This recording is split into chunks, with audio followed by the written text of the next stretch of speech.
रत्न श्री 105 विजयमती माता जी की, जैन धर्म की, जिनवानी माता की, प्रमाणादर्थ संसिद्धि तदाभासादिपर्य इति वक्षेतयोर्लक्ष्मा सिद्धमल्पम लघीयस।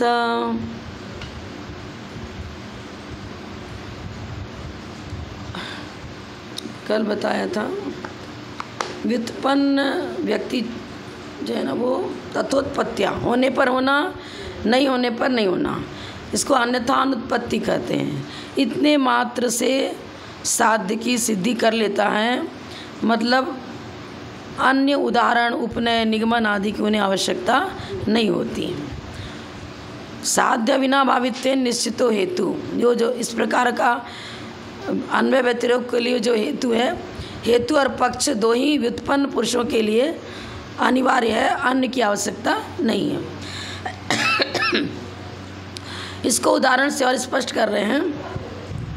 पहले भी यही उदाहरण दिया था। अग्निमान अयम देश तथैव धूमवत्तोपत्ते धूमवत्तो अन्यथा अनुपत्तिर्वा। अयम देश, यह देश अग्निमान है, क्योंकि तथैव उसी प्रकार से धूम की उत्पत्ति संभव है। 90 वाला वो हो गया था। व्युत्पन्न का चर्चा हमने करी थी। व्युत्पन्न किसे कहते हैं? व्युत्पन्न प्रयोगस्तु तथोपत्त्या अन्यथा अनुपत्तिर्वा। व्युत्पन्न, हाँ,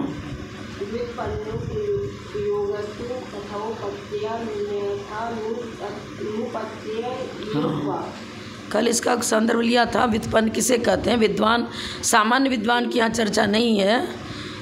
जो जैन फिलॉसफी से परिचित हैं, हेतु का लक्षण क्या है, साध्य किसे कहते हैं, सबकी समझदारी है। अब जैन फिलॉसफी से जो अनभिज्ञ हैं, वो अन्य के जानकार हैं तो भी उनको व्युत्पन्न नहीं कहेंगे। जैन फिलॉसफी मतलब जैन आगम के अनुसार प्रमाण नैरधिगमा, मेन सूत्र ये है।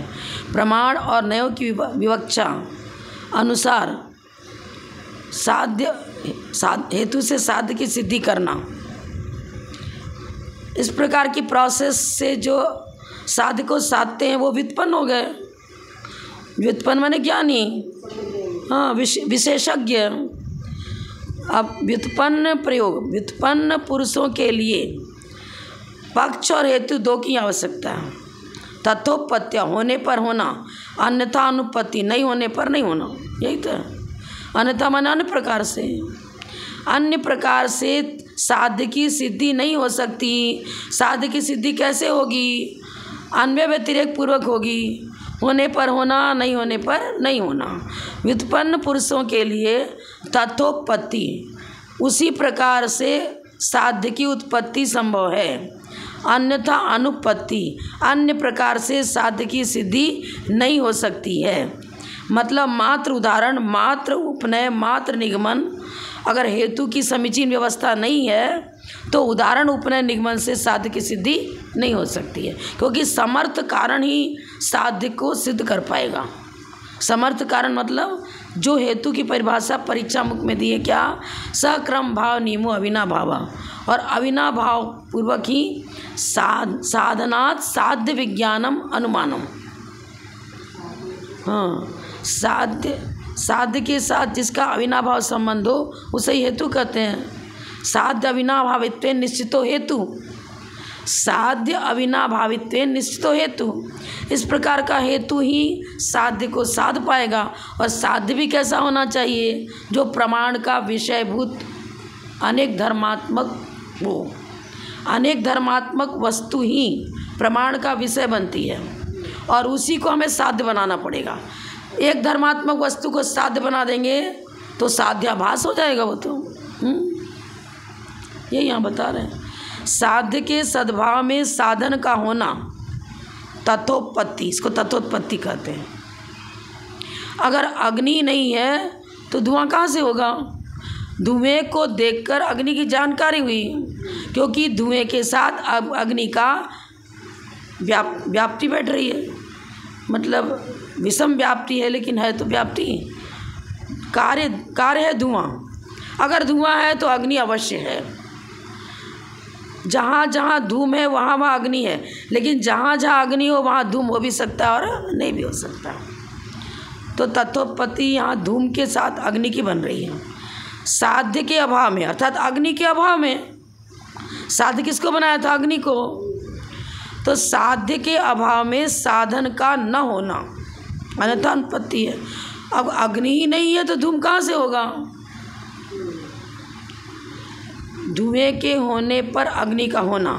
अब क्या विषम, ये कैसे बताएंगे इसको? नहीं होने पर नहीं होना, तो अग्नि के नहीं होने पर धूम का भी नहीं होना। अन्वय व्यतिरेक दोनों बैठ गया ना। अन्वय कैसे हुआ? धूम है तो अग्नि अवश्य, अन्वय हुआ। और अग्नि ही नहीं है तो धूम भी नहीं, व्यतिरेक हो गया ना। इसी को कहते हैं अन्यथा अनुपत्ति। होने पर होना और नहीं होने पर नहीं होना, अन्यथा अनुत्पत्ति का अर्थ ये हुआ। अन्य प्रकार से साध्य की उत्पत्ति सिद्धि हो ही नहीं सकती। अब व्युत्पन्न प्रयोग का उदाहरण दे रहे हैं। अग्निमान अयम देशस तथै धूमत्तोपत्ते धूमत्व अन्यथा अनुपत्तिर्वा। यही है।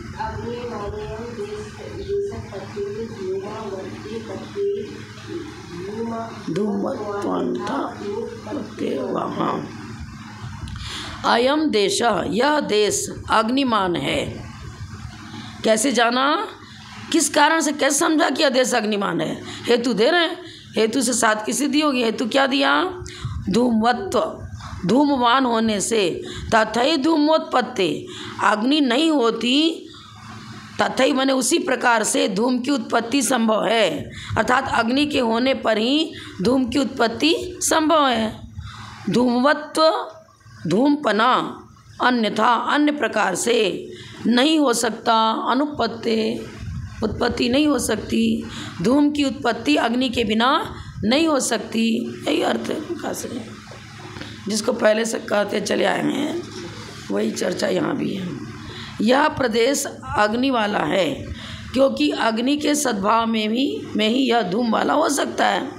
अग्नि के अभाव में यह धूम वाला नहीं हो सकता, इसलिए इसमें अवश्य अग्नि है। इस प्रकार का प्रयोग करना चाहिए।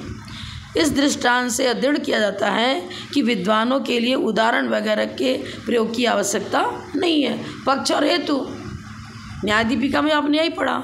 समर्थ तो दो ही हैं, उपनय, उदाहरण और निगमन की। तो अल्प बुद्धि वाले या तो उनके लिए प्रयोग होगा, या फिर गुरु शिष्य को पढ़ा रहे हैं तो उनको ऑलराउंड हर प्रकार की जानकारी करानी है, तो स्वाध्याय के समय उसको दृष्टांत भी देंगे, ताकि कहीं दृष्टांताभास को भी वो दृष्टांत ना समझ ले, उपनयाभास को भी उपनय ना समझ ले वे। तो निगमन, अब मतलब पहले हेतु की सेटिंग करेंगे। अब हेतु की सेटिंग हो गई, उसके बाद शिष्य को समझाने के लिए देखो उदाहरण, उपनय और निगमन भी का प्रयोग भी आगम में होता है। शिष्य को पढ़ाने के लिए, विषय को और विशेष स्पष्ट करने के लिए कहीं कहीं उदाहरण, उपनय, निगमन का प्रयोग करते, कहीं कहीं। लेकिन सर्वत्र किसकी आवश्यकता है? पक्ष और हेतु की। उदाहरण बिना व्याप्ति के निश्चयाभास की आशंका का निराकरण। किसी ने कहा कि यदि उदाहरण नहीं देंगे तो व्याप्ति कैसे घटित होगी? अब उसका समाधान आचार्य कर रहे हैं। हेतु प्रयोगो ही यथा व्याप्ति ग्रहणम विधीयते, सा च तावन मात्रेण व्युत्पन्नैरवधार्यते। तावन मात्रेण व्युत्पन्नैरवधार्यते, जिसकी साध्य के साथ व्याप्ति निश्चित है।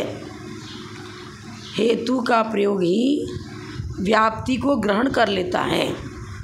अगर मेरे को अच्छी तरह जानकारी है कि धुआं तभी होगा जब अग्नि होगी, व्याप्ति पूर्वक साध्य और हेतु को जो समझ चुका है उसे कहेंगे व्युत्पन्न वह व्यक्ति।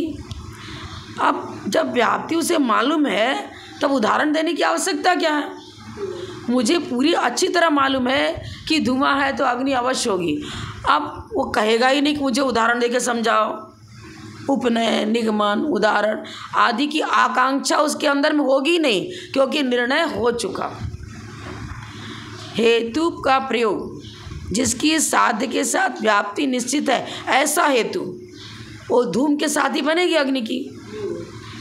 ऐसे हेतु के प्रयोग से उदाहरण आदि के बिना ही बुद्धिमान लोग, बुद्धिमान लगा दिया ना। अब एक बालक है, उसको समझ ही नहीं धुआं किसे कहते हैं, ये भी समझ नहीं अग्नि किसे कहते हैं। वो तो चमकते हुए अग्नि में भी हाथ डाल देता है। दीपक से कोई आरती कर रहा है और छोटा बच्चा गोद में है तो चमक दमक देख पकड़ने की कोशिश करता है। असमझ है ना, समझ नहीं है। तो यहाँ तो बुद्धिमान शब्द लगा दिया ना। बुद्धिमान लोग व्याप्ति का निर्णय तो दो से ही हो जाता है उनको, पक्ष और हेतु से ही। उनको उदाहरण की आवश्यकता नहीं पड़ती। इसलिए विद्वानों की अपेक्षा उदाहरण आदि के प्रयोग की आवश्यकता नहीं है। किसकी अपेक्षा बोला? विद्वानों की। विद्वान किसे कहेंगे? जो व्याप्ति को अच्छी तरह जान चुके हैं। उनको उदाहरण की आवश्यकता ही नहीं कहेंगे। मुझे वो तो सीधे बोलेगा मेरे पास इतना समय नहीं है। अब मेरे को मालूम है क ख कैसे लिखा जाता है, क किसे कहते हैं, ख किसे कहते हैं। अब इसको कोई दूसरे से पूछना पड़ेगा क्या? बताना, उदाहरण देगा। देखो यहाँ कमल का फूल मिला है, ये क लिखा है ना, उदाहरण देख। अब उदाहरण तो उसको दो, कहेगा फालतू की बातें मत कर, इतनी तो जानकारी मुझे है ही। जिस चीज़ को हम जान चुके हैं उसको दोबारा जानने का प्रयास नहीं करते हैं। निर्णय हो ही चुका, निर्णय न हो तो उदाहरण उपनय निगमन आदि की आवश्यकता बनेगी। जब व्याप्ति समीचीन निर्णय दे ही दे रहा है तो फिर हमें उदाहरण उपनय निगमन की आवश्यकता ही नहीं है। अब आवश्यकता कब होती है? तो बिल्कुल अल्प बुद्धि वाला, मंद बुद्धि वाला अज्ञानी है तो उसको पहले तो हेतु ही बताते हैं, फिर हेतु को और अधिक स्पष्ट करने के लिए उस अल्प बुद्धि वालों को शास्त्राभ्यास कराते समय उदाहरण उपनय निगमन भी बताते हैं। लेकिन विजिषु कथा में क्या? दो विद्वानों के बीच चर्चा होती है, वहाँ पर पक्ष और हेतु दो की आवश्यकता है, अन्य की आवश्यकता नहीं होती। विजिषु कथा की चर्चा न्याय दीपिका में हुई थी कि दो विद्वान हैं और दोनों विद्वान जैन फिलॉसफी से परिचित हैं। तो वो तो बस करे बस हेतु से भी चीन दो, वही से निर्णय हो जाएगा। उतना कोर्ट में भी इतनी जरूरत ही नहीं पड़ती है। समीचीन हेतु मिला, बस निर्णय हो जाता है इसका पक्ष सही है, इसका हेतु ही गलत है। तो उदाहरण कहाँ से सही होगा जब हेतु ही गलत है? हेतु और पक्ष की सिद्धि के लिए ही तो उदाहरण उपनय निगमन की आवश्यकता होती है। और तुम्हारा हेतु हेतुआभास है, साधी साध्याभास है। जब मूल में ही भूल है तो आगे की तो पॉइंट को महत्व देंगे ही नहीं। पहले तो हेतु और साध्य दोनों समीचीन होना चाहिए। और दोनों के समीचीन होते हुए भी कोई व्यक्ति ऐसा है कि उसको समझ में ही नहीं आ रहा, तब उदाहरण उपनय निगमन की आवश्यकता है। लेकिन विद्वानों के बीच में तो दो ही अति अनिवार्य हैं, क्योंकि वो बुद्धिमान हैं, अल्प बुद्धि वाले नहीं हैं। अब दृष्टांत आदि के प्रयोग की साध्य की सिद्धि के प्रति विफलता। दृष्टांत आदि का प्रयोग साध्य की सिद्धि में विफल अर्थात फलीभूत नहीं होता। वो कुछ भी सहयोग नहीं देता है साध्य की सिद्धि में। साध्य की सिद्धि में परम सहयोगी कौन है? हेतु, माने निर्दोष हेतु। अन्यथा अनुत्पत्तित्व को लिए हुए जो हेतु है वही साध्य की सिद्धि कराता है। पर मंद बुद्धि वाले को समझ में नहीं आया तो फिर उसको दृष्टांत आदि देते हैं, लेकिन वो दृष्टांत भी विफल इसलिए है कि उसने साध्य की सिद्धि नहीं कराई। वो तो एक उसकी बुद्धि का विकास नहीं हो पा रहा है, तो बहुत सारे उदाहरण को दे करके उसको समझाया बस। अब जैसे कि उदाहरण देते हैं कि भाई किसी भी कार्य की सिद्धि के लिए हमें सूत उपादान कारण हुआ, और फैक्ट्री में जो कार्य करने वाले मैंने बाह्य उपकरण वगैरह वो बाह्य निमित्त हुआ। कारीगर हो, मशीन हो, सब व्यवस्थित होना चाहिए। अब सूत ही ना हो तो वस्त्र कहाँ से बनेगा? साध्य का होना आवश्यक है, उपादान। अब साध्य ठीक है, अब उस बाह्य निमित्त और अंतरंग निमित्त दोनों को लेना पड़ेगा। तो जो जानकार है, मशीन को चलाना जानता अच्छी तरह से, सब एक एक पार्ट से परिचित है, वो परफेक्ट कारीगर बनेगा, सही रूप में कार्य का संपादन कर पाएगा। अब नहीं कर पा रहा है, मंद बुद्धि वाला है, तो सेटिंग तो बिल्कुल सही है, बाह्य निमित्त भी मौजूद है, अब मिट्टी भी मौजूद है और क्या करें, कुम्हार भी मौजूद है, सब कुछ सही है, लेकिन यदि ट्रेंड नहीं है कुम्हार ठीक से तो फिर क्या करेंगे? कार्य चाक भी है, सब कुछ है, सारा उपकरण भी रखा हुआ है, कार्य को नहीं कर पाएगा। और व्युत्पन्न है तो उसको बताना पड़ेगा क्या कि देख ऐसे हाथ चलाए तो घड़ा बनेगा, ऐसे हाथ चलाए तो ग्लास बनेगा, ऐसे करे। अव्युत्पन्न है तब तो ट्रेनिंग देनी पड़ी ना। फिर ग्लास को दिखाता है, देख ग्लास का आकार ऐसा होता है, तेरे को ऐसा आकार बनाना है। अव्युत्पन्न है तो जरूरत ही नहीं है ना, बात है। तावता च साध सिद्धि, तावता माने उतने मात्र से, अर्थात साध पक्ष और हेतु दो के प्रयोग से ही, उतने मात्र से साध्य की सिद्धि हो जाती है। उस साध्य का अविनाभावी हेतु जो है, उस हेतु के प्रयोग से ही साध्य की सिद्धि हो जाती है। साध्य की सिद्धि में दृष्टांत आदि की कोई ज़रूरत ही नहीं है, वही कि वही प्रकरण वैसा वैसा। पक्ष प्रयोग की सफलता, पक्ष का प्रयोग अति आवश्यक है। पक्ष ही नहीं है जिसको साधना, पक्ष किसे कहते हैं? धर्मी, धर्म से सहित धर्मी, अग्नि से सहित पर्वत। अयम देश अग्निमान, पर्वतो अयम अग्निमान, ये पक्ष हो गया। धर्मी को पक्ष कहा था ना। अब धर्मी शब्द का प्रयोग करो, धर्म भी तो है ना, धर्म सहित को तो धर्मी कहेंगे ना। जब साध्य के बिना नहीं होने वाले हेतु के प्रयोग से ही साध्य की सिद्धि हो जाती है, तब उस हेतु का स्थान दिखाने के लिए पक्ष का प्रयोग करना आवश्यक है। अब धूम तो कहीं भी हो सकता है ना, पर्वत पर भी हो सकता है, जंगल में भी हो सकता है, बरामदे में हो सकता है, फैक्ट्री में हो सकता है, कहीं भी हो सकता है। अब किसी व्यक्ति को पूजन करनी थी, उसे धूप खीरना है। अब मंदिर में जहाँ पर वो धूपदान जलता है, अब उसको बताया जाएगा कि वहाँ जाओ, वहाँ तुमको अग्नि मिलेगी। पक्ष का प्रयोग आवश्यक है, क्योंकि धर्मी, उस प्रकार के धर्मी में अनेकता पाई जाती है। रसोई घर में भी अग्नि है, पर्वत पर भी अग्नि है, बरामदे में अग्नि है, जंगल में अग्नि है, कहीं भी अग्नि हो सकती है। पर मेरा प्रयोजन किस अग्नि से है? हम किस स्थान पर साध्य को सिद्ध करना चाह रहे हैं, उस स्थान विशेष की आवश्यकता पड़ेगी ना। कहाँ कहाँ घूमेगा?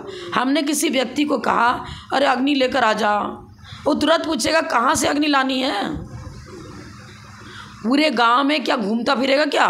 घर घर में, किसके घर में? आपका प्रयोजन, आपका अन्य घरों से तो परिचय है नहीं, और वो अनभिज्ञ व्यक्ति दूसरे घर में अग्नि मांगने जा रहेगा, मेरे कहाँ है तो मेरे घर कोई परिचय नहीं, तेरे से भाग जा।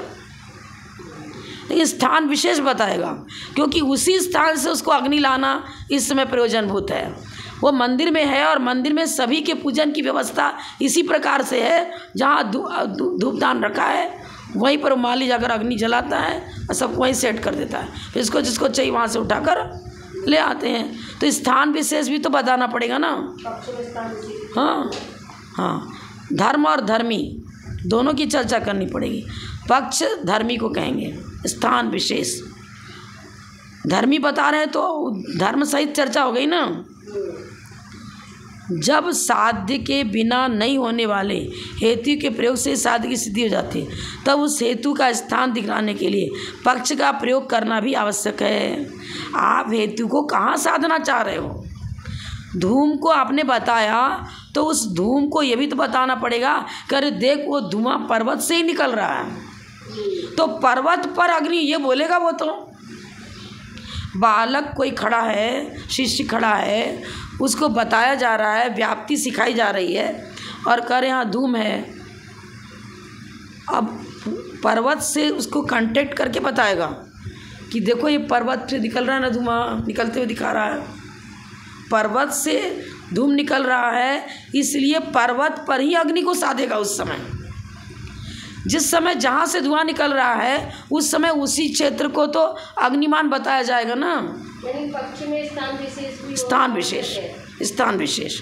कभी पर्वत स्थान विशेष बनता है, कभी रसोई घर स्थान विशेष बनता है, कभी कोई फैक्ट्री स्थान विशेष बनती है, कभी मंदिर का कोई विशेष कमरा है जहाँ अग्नि जल रही है तो वो स्थान विशेष हो गया। तो उस स्थान विशेष को ही तो पक्ष कहेंगे। पक्ष तदा तद आधार, तद का हुआ, तद कहेंगे साध्य को। उस साध्य का आधार क्या है?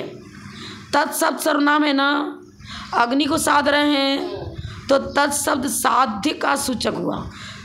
तत्शब्द से साध्य की सूचना दी गई और उस साध्य को जहाँ साधना है वो हो गया तदाधार, उसका आधार स्थान विशेष।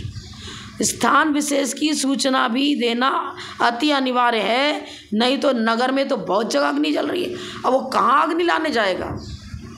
स्थान विशेष बताना पड़ेगा। जहाँ मेरे घर में चला जा, वहाँ से धूपदान उठा के ले आओ, पूजन की थाली उठा कर ले आओ, वही तो बताएगा ना। इसलिए हेतु के साथ पक्ष का प्रयोग करना भी आवश्यक है। साध्य अविनाभाविनो हेतु प्रयोगादेव साध्य सिद्धि जायते। साध्य के साथ अविनाभाव संबंध तो हेतु का है। अब आप पक्ष का प्रयोग करते हो, अब पक्ष का प्रयोग नहीं करेंगे तो वो कहाँ जाएगा अग्नि लाने के लिए? साध्य को कहाँ पर साधना है? पर्वत पर साधना है कि अन्य किसी स्थान विशेष पर साधना है? स्थान भी बताना ही पड़ेगा। हम कहेंगे देवदत्त को बुलाकर लाओ, अब वो कहेगा भैया बता तो सही कि देवदत्त रहता कहाँ है। मान लो झाला पाटन में रहता है तो ही बताना पड़ेगा कि किस गली में कहाँ पर मकान है उसका, क्या स्थान विशेष तो बताना ही पड़ेगा ना। अब बताया तो जा रहा है कि देवदत्त को बुलाना है। अब देवदत्त साध्य बन गया हो, उसको बुलाने की चर्चा चल रही है। अगर स्थान विशेष नहीं बताएंगे तो नगर में घूमता ही रह जाएगा, वो देवदत्त को बुला पाएगा क्या? नहीं बुला पाएगा। पक्ष का प्रयोग करना जरूरी। पक्ष का संबंध जिसको हम साध रहे हैं उस साध्य का आधारभूत क्षेत्र कौन सा है?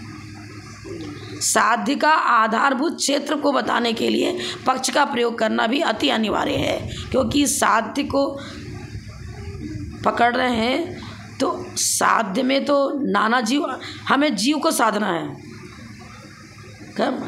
और जीव विशेष से चर्चा है, उसका पुत्र है, वो भी तो जीव है ना। अब पुत्र को कि डॉक्टर के पास ले जाना है, मान लो कहीं पर, अरे हमारे पुत्र को बुला लाना, उसको अमुक डॉक्टर को दिखाना है। अब पुत्र को बुला लाना तो तुरंत पूछेगा भैया मैं तो अनभिज्ञ एक राहगीर हूँ, तो हमें बताओ कि तो तुम्हारा पुत्र रहता कहाँ है? नहीं तो वो बुला पाएगा कहाँ? कार्य को सिद्ध कर पाएगा क्या? नहीं कर पाएगा ना। तो इसलिए तो आचार्य बता रहे हैं कि हेतु का साध्य के साथ अविनाभाव है। फिर साध्य का आधार भी बताना अति अनिवार्य है, क्योंकि उसको बताए बिना हेतु सफल नहीं हो पाएगा। मतलब हेतु का प्रयोग करके भी हम अपने कार्य को का संपादन नहीं कर पाएंगे। हो गया क्लियर? साध्य का आधारभूत पक्ष होता है और उस पक्ष की सूचना भी दी ही जाएगी। अब परिचित हो गया, आपने एक जगह पढ़ा था ना, किस में, न्याय दीपिका में, किस में, एक अभ्यस्त और अनभ्यस्त। अनभ्यस्त है तो कोई दूसरे से पूछने पाछने की आवश्यकता नहीं है। हाँ, अब कोई परिचित व्यक्ति खड़ा हुआ है, उससे कह जरा मेरे बेटे को बुला देना, तो जान ही रहा है कि इसका मकान कहाँ है, क्या है, बताने की आवश्यकता नहीं है। लेकिन आधार तो उसी आधार पर पहुँचेगा ना, स्थान तो स्थान विशेष पर ही पहुँचेगा। परिचित को स्थान विशेष बताना पड़ेगा, परिचित को स्थान विशेष नहीं बताना पड़ेगा, अपरिचित को बताना पड़ेगा। पर आधार की आवश्यकता तो पड़ी ना,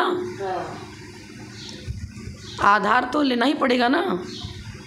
पूछना नहीं पूछना एक अलग चीज़ हो गई, पर आधार के बिना साध्य की चर्चा निष्फल हो जाएगी। साध्य कहाँ पर साध रहे वो बताना ही पड़ेगा ये चीज़। अब आगम किसे कहते हैं?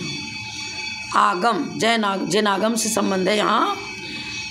आगम शब्द का अर्थ क्या है? आ माने समन्तात, हर पहलू से, माने प्रमाण, प्रमाण निरधिगम निर्देश स्वामित्व साधना कणस्थि विधान था सत्संख्या चेत स्पर्शन कालांतर भावाल बहुत अनुयोग द्वारा हर पहलू से वस्तु की जानकारी कराना।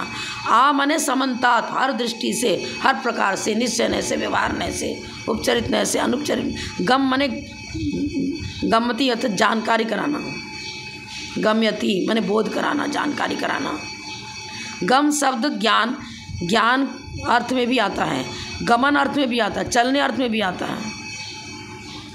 अवगच्छति माने जानता है, अच्छी तरह समझता है विषय को। संगच्छति अच्छी तरह उसकी उस विषय की जानकारी है।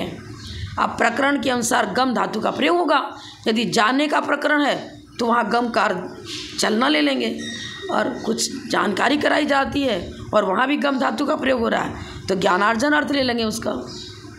अवगच्छति माने जानता है, समगच्छति अच्छी तरह जानता है। हाँ, तो माने समन्तात और गम माने जानकारी, हर पहलू से वस्तु स्वरूप की जानकारी कराना, जिससे जानकारी जिससे होती है उसे आगम कहते हैं। अब आगम आया कहाँ से? इसमें तो अष्टास्ति में बहुत प्रकार की चर्चा हो गई। सब अपने अपने ग्रंथ को आगम बताते हैं। कोई ब्रह्मा जी विष्णु की चर्चा करता है, इष्ट देव हमारे यही हैं और उन्होंने जो कुछ बताया सब आगम है। पर नहीं, जो वीतरागी है, वीतरागी सर्वज्ञ हितोपदेशी है, उसी के वचन से निश्चित जो वस्तु का प्रतिपादन, मतलब निश्चित माने उनके द्वारा जो वस्तु का प्रतिपादन हुआ वही आगम बनेगा, सभी आगम नहीं बनेंगे। क्योंकि युक्ति संगत, प्रमाण संगत, नय से, युक्ति से, प्रमाण से, हर दृष्टि से वस्तु का स्वरूप निर्णित यथावत किससे होता है? वीतराग भगवान की वाणी से होता है, और वीत भगवान की वाणी ही आगम है। हाँ, पर पक्ष का खंडन, बौद्ध है, वैशेषिक है, न्यायिक है, अन्य मतांतर वाले, कोई ब्रह्माद्वैतवादी है, कोई ज्ञानाद्वैतवादी है, कोई शून्यवादी है, कोई कुछ है, तो सब तो कुछ ना कुछ अपना सिद्धांत लेकर बैठे हैं। उन सबके सिद्धांत को आगम थोड़ी कर देंगे। प्रमाण का विषयभूत पदार्थ, पहले तो प्रमाण वस्तु को अनेक धर्मात्मक स्वीकार करता है, और उस अनेक धर्मात्मक वस्तु की जब वचनों से चर्चा होगी तब नए की आवश्यकता पड़ेगी। वो अन्य धर्म को अविवक्षित जो है उसको गौण में गौण करेगा, और जो विवक्षित है उसको मुख्य बनाएगा, लेकिन निषेध अन्य धर्म का नहीं करता है। अन्य धर्म के लोग प्रमाण को मानते हैं, तो वो तो खाली प्रमाण को मानते हैं, नए को नहीं मानते हैं। उनके यहाँ तो प्रमाण है ही नहीं, नए को नहीं मानते हैं। प्रमाण कहेंगे किसे? उनका सारा का सारा ज्ञान मिथ्या है। जो मिथ्या ज्ञान है उसको प्रमाण कहाँ से कहेंगे? नयाभास, साध्याभास, साधनाभास, जो मिथ्यात्व में पड़े हुए हैं उनके जितने कथन हैं वो सब के सब एकांत, विपरीत, विनय, संशय, अज्ञान, इसमें ही गुथे हुए हैं। वो विनय मिथ्यात्व, सबकी विनय करो। अब सबकी विनय करो तो विनय की परिभाषा क्या बताई है? विलयम नयति कर्म मलमिति विनय, कषायेन्द्रिय विनयनम विनय, जिससे कसार इंद्रियों पर विजय प्राप्त करने की कला सीखने को मिलती है, ऐसे पात्र की विनय करो। रत्नत्रयधारी की विनय, सम्यक दृष्टि की विनय, सम्यक दर्शन, सम्यक ज्ञान, सम्यक ज्ञान। विलयम नयति कर्म मला इति विनय, जिससे आठों कर्मों के दूर करने की प्रक्रिया सीखने को मिलती है, उस ऐसे देव साथ गुरु की विनय होगी। विनय का पात्र तो होना चाहिए ना। अब एक बात ये हुई कि अगर हम शुद्ध द्रव्यार्थिक नय से चर्चा करेंगे, जो शुद्ध द्रव्यार्थिक नय से जीवा जिनवर जो मिणो, जिनवर जीव मिणो सो लहुल निर्वाणम लहल, ऐसा लिखा है। कुंद आचार्य की वाणी है, उन्होंने जो अष्टपाउड की रचना करी उसमें किसी में है इसमें। अब जीव को जिनवर समझो, जिनवर को जीव समझो, मतलब किसी भी जीव के प्रति अहित की भावना नहीं रखना। द्रव्य दृष्टि में उसके प्रति अहित की भावना नहीं रखेगा। अब कोई व्यक्ति आया, चाहे अजय नहीं क्यों ना हो, कोई भी हो, मिथ्या दृष्टि हो, हम कह रहे हैं कि एक इंद्रिय से लेकर पंचेंद्रिय तक हर जीव के प्रति उन मुनिराज की भावना ऐसे रहेगी, तुम्हारा भला हो। इसीलिए तो 3 प्रकार के शब्द का प्रयोग है। जो अन्य धर्मावलंबी उनके लिखे कल्याणमस्तु, आपके लिए कहेंगे धर्म वृद्धि रस्तु, और साधारण भाई के लिए क्या कहेंगे, समाधि रस्तु मुनिराज। और हमारे अब नमोस्तु प्रति नमोस्तु चलता है, बंदा प्रति बंदा में चलता है, यथा योग्य चलेगा ना विनय की प्रक्रिया भी। तो जो उपचार विनय है उसमें भी यथावत विधि बताई गई है, किसकी किस प्रकार से विनय करना। कल्याणमस्तु मतलब क्या, कल्याण का अर्थ क्या, कल्याण का विशेष अर्थ क्या है बताया था। कली शब्द का अर्थ होता है पाप, संधि विच्छेद करो, कली प्लस आण, कली माने पाप, आण माने जिनेंद्र भगवान की वाणी, भगवान की वाणी से, वीतराग भगवान की वाणी से आपका भी पाप धुले, ये है कल्याण मस्तु का अर्थ। अपने जैन फिलॉसफी के अनुसार, जैन व्याकरण के अनुसार यह कल्याण का अर्थ जैसा संदर्भ वैसा अर्थ लगाएंगे। अब कल्याण मस्तु का अर्थ ये हुआ, लेकिन तमिलनाडु में चले जाओ तो अन्य मत वाले भी आए माता जी के पास। अब माता जी उनको कह दिया कल्याण मस्तु, उनकी भाषा में कल्याण का अर्थ होता है तुम्हारा विवाह हो जाए, कल्याण मस्तु माने तुम्हारा विवाह हो जावे। अब वो विवाहित था और माता जी उसको करे कल्याण मस्तु, अब वो तो बहुत अंदर में ये हो गया, अरे हम को दूसरे विवाह की ये क्यों आशीर्वाद दे रहे, गलत दे रहे हैं ना ये तो। आपस में पूरी बात करने लगे और चेहरे पर उनके ऐसा कुछ अजब तरह का उनका चेहरा नज़र आया, जैसे दुखी हो गए होंगे। अरे मैं तो आशीर्वाद, अरे ऐसा आशीर्वाद हमें नहीं चाहिए, और कहीं नहीं। क्या बात हो गई। अब जो ट्रांसलेट करने वाला दोनों भाषा जानने वाला था, उन्होंने कहा माता जी यहाँ कल्याण का अर्थ होता है विवाह, तो इनका तो ये तो विवाहित है, इनको विवाह होने का आशीर्वाद क्यों दे रहे हो आप। तो माता जी को भाषा सीखनी पड़ी, पूरी भाषा सीखनी पड़ी, नहीं ट्रांसलेटर साथ में चलता था, अलग अलग है। आप जो बाल काटने वाला उसको नाई कहते हो ना, और वहाँ कुत्ता को नाई कहते हैं। आप यदि कहोगे नाई को बुलाओ तो समझेगा ही नहीं, वो तो कहेगा कुत्ते को बुलाने की बात हो गई। ऐसा हो गया। बोंडुरमले में थे, बड़ी माता जी के मतलब पूर्व पर्याय की अपेक्षा ही कहेंगे, बड़े भाई आए थे, उनका बाल बड़ा, किसी व्यक्ति को कह दिया अरे नाई को बुला देना, मुझे बाल कटवाना। वो नाई को बुलाया, उसने कहा, वो हिंदी तो समझता नहीं था पर नाई का अर्थ जानता था, उसकी भाषा में तो नाई कुत्ते को कहते। और बड़ा परेशान हुआ, कहीं कहीं से बड़ा मुश्किल से ढूंढा, और कुत्ते को पकड़ना सरल है क्या, कहीं मुश्किल से उसको भोजन का लालच दे के इस तरह लेके आए। तो अपनी भाषा में बोलेगा नाई को बुलाया, तो आ गया। वो खाने का माथा ढूंढने लग रही कि मैंने इसको बुलाया, कब बुलाया, इसको बुलाया। फिर इशारा से बताया, तब समझ पाया। जहाँ भाषा नहीं जानते वहाँ मौन से इशारा से बताओ तो कुछ काम बन भी सकता है, नहीं तो उल्टा हो जाएगा।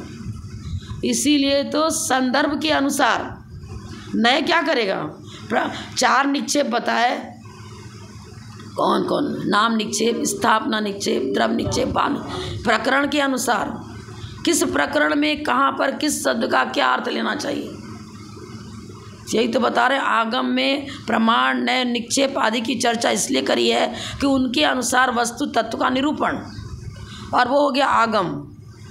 और अध्यात्म में जीव द्रव्य की मुख्यता पर, द्रव्य की मुख्यता हमेशा, अध्यात्म जीव द्रव्य की मुख्यता पूर्वक चर्चा करेगा। जितने भी द्रव्यान योग के ग्रंथ हैं वो सब अध्यात्म माने आत्मिक गुणों के उद्घाटन प्रकाशन की मुख्यता दे करके उसको मुख्य बनाएंगे, और अन्य द्रव्य की गौणता। लेकिन आगम में यथावत सभी द्रव्य को, जिसका प्रकरण चल रहा है, धर्म द्रव्य किसे कहते हैं पूछा गया, तो धर्म द्रव्य की मुख्यता पूर्वक चर्चा होगी, वहाँ जीव द्रव्य की मुख्यता नहीं दी जाएगी। प्रथमान योग, करणान योग, चरणान योग, द्रव्य, चारों ही आगम हो गए ना। तो प्रथमान योग में तो किसी महापुरुष की मुख्यता देकर चर्चा कर रहे हैं, पर उसमें क्या जीव द्रव्य की चर्चा नहीं आई क्या, क्या करनानियों की चर्चा नहीं आई क्या? क्या चरनानियों की चर्चा नहीं आई क्या? पर अपना अपना अनुयोग अपने अपने विषय को मुख्य बनाएगा और अन्य की चर्चा होगी भी तो गौणतापूर्वक होगी। और यदि प्रश्न किया गया उसके विषय में तो संदर्भ के अनुसार मुख्यता और गौणता होती है। तो वस्तु स्वरूप में मुख्यता गौणता नहीं होगी। वस्तु स्वरूप का प्रतिपादन करते समय जब नए की चर्चा आएगी तब मुख्यता और गौणता होगी। स्वरूप में तो सभी मुख्य हैं। वस्तु अनेक धर्मात्मक है और उसका प्रत्येक धर्म अपने अपने हिसाब से महत्वपूर्ण है। किसको मुख्य कहेंगे, किसको गौण कहेंगे? आत्मा के अंदर रत्नत्रय तीनों गुण हैं, तो क्या सम्यक दर्शन किसको मुख्य कहोगे? सभी मुख्य हैं। समदर्शन, सम्यक ज्ञान, सम्यक चर्चा सभी मुख्यता को लिए। लेकिन यह आपने प्रश्न किया मुझे सम्यक दर्शन की परिभाषा बताओ, तो उस समय हम समय बताते समय कथन प्रणाली के समय आवश्यकता पड़ती है कि सूत्र की अर्पिता नर्पित सिद्धे। कथन में मुख्यता और गौणता होती है, वस्तु के स्वरूप में न मुख्यता होती है न गौणता होती है। वस्तु अनेक धर्मात्मक है और प्रत्येक धर्म उसका स्वरूप है। इसलिए तो सामान्य गुण और विशेष गुण की चर्चा करी आलापत्ति में। सामान्य गुण में अस्तित्व, वस्तुत्व, प्रमेयत्व आदि सभी है। अस्तित्व को ही स्वीकार न करो तो फिर जीव द्रव्य की चर्चा भी कहाँ से कर पाओगे? आगे से निकलो। अस्तित्व की चर्चा तो करोगे ना। अस्तित्व ही नहीं है तो फिर स्वचतुष्टय के बाद अस्तित्व स्वीकार करना पड़ेगा ना। तब तो फिर लक्षण बताओगे जीव द्रव्य का लक्षण क्या है। विशेष धर्म को लक्षण कहते हैं, पर लक्षण मात्र जो विशेष, अगर सामान्य ही नहीं तो विशेष कहाँ से आएगा? वस्तु सामान्य विशेषात्मक है। सामान्य विशेषात्मक वस्तु ही प्रमाण का विषय होता है। सम्यक ज्ञान को प्रमाण कहते हैं। सम्यक ज्ञान का विषय क्या होगा? सामान्य विशेषात्मक वस्तु। सामान्य और विशेष दोनों धर्मों का समूह ही ज्ञेय है। ज्ञेय माने पदार्थ, जाने हो पदार्थ। स्व को ज्ञेय बनाओ चाहे पर को ज्ञेय बनाओ, जितने भी ज्ञेय पदार्थ हैं वो सब के सब सामान्य और विशेष सभी धर्मों को लिए हुए हैं और वही प्रमाण का विषय बनेगा।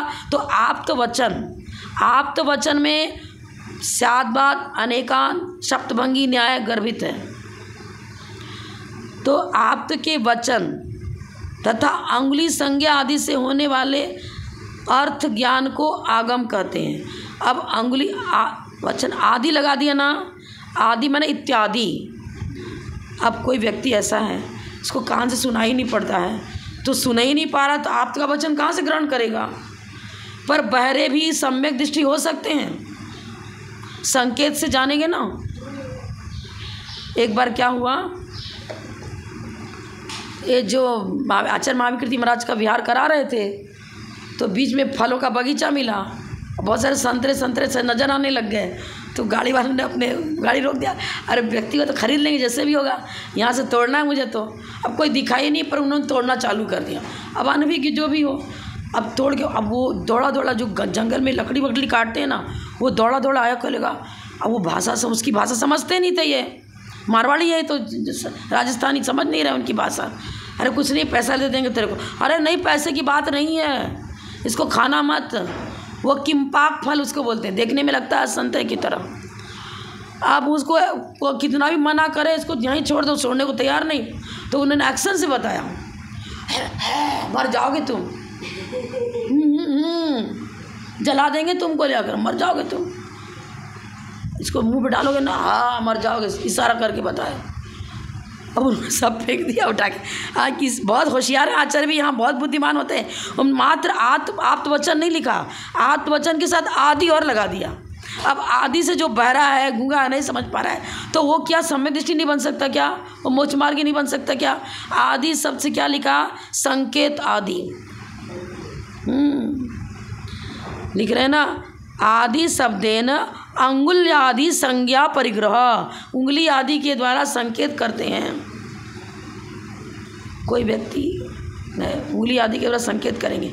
आप आए और मैंने कुछ बोला तो नहीं, आपको नहीं बोला, प्रतिबंधा में भी नहीं बोला, लेकिन ऐसे कर दिया तो कुछ ना कुछ संकेत से कहा ना। कोई अपने माता जी लोग आई अब मैंने ऐसे बोला तो कुछ भी नहीं, ऐसे कर लिया तो प्रतिबंधामी अर्थ नहीं निकला क्या? ये भी तो संकेत है ना। कोई व्यक्ति नीचे नहीं बैठ सकता है, मैंने संकेत किया इनके लिए ऐसा ऊंचा बैठने का ले आओ, संकेत किया ना। वक्ता के अभिप्राय को वचन के द्वारा भी प्रकट किया जा सकता है, चेहरे के संकेत से प्रकट किया जा सकता है, आँखों के संकेत से प्रकट किया जा सकता है।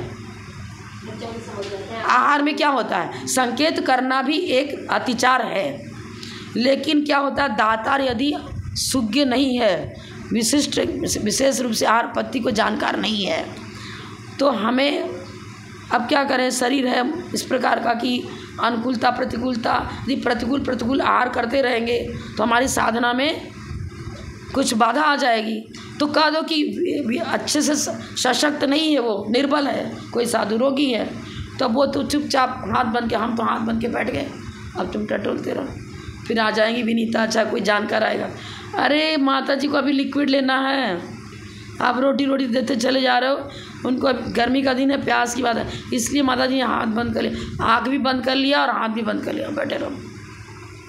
ये भी तो एक संकेत ही हो गया कि भाई अब हमें रोटी अब लेनी नहीं है, लो। अब बहुत हुआ तो हम क्या करेंगे? उंगली का तो इशारा मान लो नहीं कर रहे, लेकिन हमारी दृष्टि चली गई जिस चीज़ को लेना उधर। वो क्या करते हैं ना, श्रावक बर्तन टटोलते हैं, और अब ये नहीं, बर्तन की एक को उठाएंगे फिर रखेंगे, दूसरे को उठाएंगे फिर रखेंगे, तीसरे को, अरे बर्तन क्या देख रहा? वक्ता के अभिप्राय, संकेत, दृष्टि, उनकी आँख की दृष्टि किधर देखना चालू किया।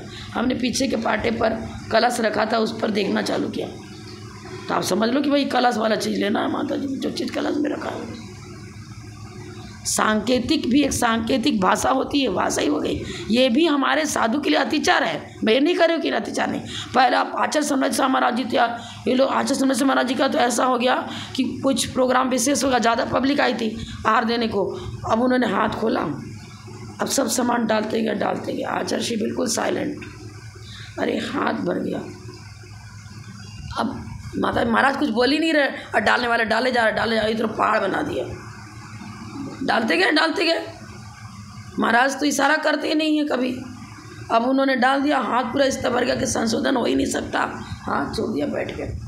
सिर्फ जल लिया था 2-4 अंजलि, जो जल तो सिर्फ जल में तो क्या डालेंगे, जितना जल अंजलि में आगे उतना ही तो डालेंगे, लेकिन सामान तो जो सूखा वो इतना डाल देते हैं कि नीचे के ऊपर शोधन ही ना हो, अंतरा करके बैठ गए। महाराज को कड़वी तुम्बी का आहार देता रहा, निष्प्रिय भाव से लेते रहे, और गेट के बाहर निकलते ही समाधि हो गई, चक्कर आया, गिर गए, बेहोश हो गए, मूर्छित गिर गए, पूरे शरीर में विष फैल चुका था, मृत्यु हो गई। श्रावक, इसीलिए तो श्रावक को भी श्रद्धावान, विवेकवान, क्रियावान तीनों बता दिया। आधा कर्म से दूषित आहार बना रहा तो क्रियावान कहाँ रहा? विवेक नहीं है तो आहार देने के पति उल्टी सीधी आहार दे देगा। और महाराज की कोई व्यक्ति का ऐसा भी होता है, कितना पारना चल रही है 8 उपवास के बाद, अब तुम नारियल की बर्फी उन्हें अच्छे मीठा दिल खिलाएंगे, देते गए, महाराज के पेट में इतना भयंकर दर्द हुआ कि दर्द की पीड़ा से मृत्यु हो गई, लो समाधि हो गई मरण को। तो अपने रत्नत्र की साधना के पूर्वक हम प्रतिक्रमण इसलिए करते कि भाई यदि हमारे जीवन में जो भी आनुषंगिक अतिचार अनाचार आदि जो भी लगे उसके प्रति प्रायश्चित का मतलब निंदा गर्हा आलोचना करके इसका निकालना। पर यहाँ आदि हमारे तो इतना बताना, आदि शब्द क्यों दिया? मूल व्रतों का तो रक्षण करो, उत्तर गुणों का पालन नहीं कर पा रहे तो मूल व्रतों का तो पालन करें। तो हमारे मतलब रत्नत्रय की साधना में जिन वचन सहकारी हैं, तो जिन वचन को ही यदि हम वचनों से प्रतिपादित नहीं कर पा रहे हैं तो संकेत से भी जिन वचन की चर्चा संभव है। लौकिक दृष्टि से भी, लौकिक में भी जो उपचार विनय का पालन कर रहे हैं उसमें भी संकेत आदि आ गया ना। तो आगम में तो बहुत लंबा चौड़ा आगम तो द्वादशांग जिनवानी है। आप्त के वचन तथा अंगुली संज्ञा आदि से होने वाले अर्थ अभिप्राय को बताया जा रहा है। सांकेतिक भाषा में ही वक्ता अपने अभिप्राय को सूचित कर रहा है, तात्पर्य जैसा तात्पर्य उसको व्यक्त कर रहा है, वो भी आगम हो गया।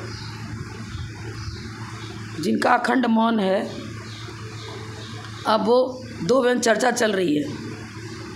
अब माता जी ने बता दिया तुम्हारा विषय सही नहीं है, चुप रहो, गलत बोल रहे हो, मुँह से तो नहीं बोला। इसका सही है, इसकी बात से इशारा से बता रहे ना, तो क्या हो गया, आगम का ही तो पोषण कर रहे हैं ना।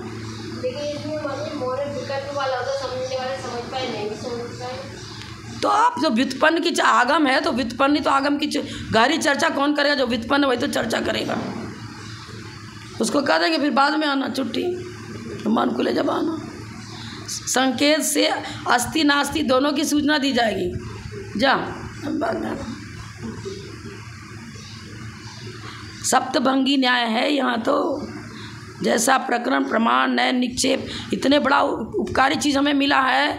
करोड़ों की संपत्ति घर में इकट्ठा कर लो, हीरा मोती माणिक, आपकी भवावली को नहीं सुधार सकता। एक दरिद्री, वैसे तो लिखा है 7 चेटों भी दरिद्रोपी करके आना देव दर्शन पाठ में, लेकिन समय से नहीं छूटना चाहिए, जिन धर्म नहीं छूटना चाहिए। गरीब हो जाए तो भी बहुत संपन्न है। एक दिन मैंने प्रवचन में बताया था कि वो राजा अपने देखने के लिए चारों तरफ निकला, तो एक नदी किनारे एक बच्चा बांसुरी बजा रहा था, बहुत गरीब था, फटा चिटा कपड़ा पहने हुआ था। तो उसको कह दिया, अरे यहाँ किसको बांसुरी सुना रहा है तू? वो लड़का कितना, बालक कितना बुद्धिमान था, मेरे अंदर में मेरे भगवान विराजमान है, मैं अपने भगवान को ही अब भजन सुना रहा हूँ, किसको सुनाऊँगा? मैं अपने इष्ट देव जो हमारे अंदर में विराजमान है, उनको अपनी भक्ति, उनके प्रति अपनी भक्ति प्रकट कर रहा हूँ बांसुरी बजा करके। और हम क्या करते हैं, मंदिर में आ कर के भी जिन्हें भक्ति की तरफ उपयोग नहीं है, उपयोग जा रहा है कहीं भी कथा में, इधर उधर इधर उधर। ये है परिणामों में विशुद्धि और निर्मलता जिससे आती है उसे ही आप्त वचन कहेंगे, वही आगम बनेगा। जो मोक्ष मार्ग में अग्रसर करता है वो आगम बनेगा। आगम और अध्यात्म दोनों में अंतर यही है। आत्म शुद्ध जीव द्रव्य की मुख्यता पूर्वक जो चर्चा करेगा अध्यात्म, और आगम में विवक्षा के अनुसार जैसा प्रश्न वैसा उत्तर देना। मोक्ष मार्ग पूछा गया, मोक्ष नहीं पूछा गया। श्लोक वार्तिक में, राज वार्तिक में कुछ प्रश्न किया, अरे मोक्ष किसे कहते हैं ये बताओ, आप मोक्ष मार्ग क्यों पूछ रहे हैं? अरे प्रश्न किया, मोक्ष मार्ग किसे कहते हैं? दर्शन ज्ञान चारित्राणी मोक्ष मार्ग लिखा था ना, वो मिस्टेक था, उसमें सम्यक शब्द लगाया नहीं था। तो उसी मूल सूत्र को लेकर के पहले अध्याय में चर्चा करी। प्रश्न के अनुसार चर्चा करेगा ना, आगम में तो प्रश्न के अनुसार चर्चा होगी, अब द्रव्यानुयोग में प्रश्न के अनुसार चर्चा होगी, लेकिन हर समय जीव द्रव्य की मुख्यता को लेकर शुद्ध जीव द्रव्य का अवलोकन कराना, परिचय कराना, जानकारी कराना, ये अध्यात्म का लक्षण है। और उसकी जानकारी कराने में वह आनुषंगिक सभी चीज़ों को लेगा, बात अलग। चलो इतना ही रहने बोला। परम पूज्य प्रथम गणनिहारिका रत्न श्री 105 विजयमती माता जी की जय। जैन धर्म की जय। ये अध्याय तो पूरा होगा नहीं, 2 सूत्र बाकी रह गए।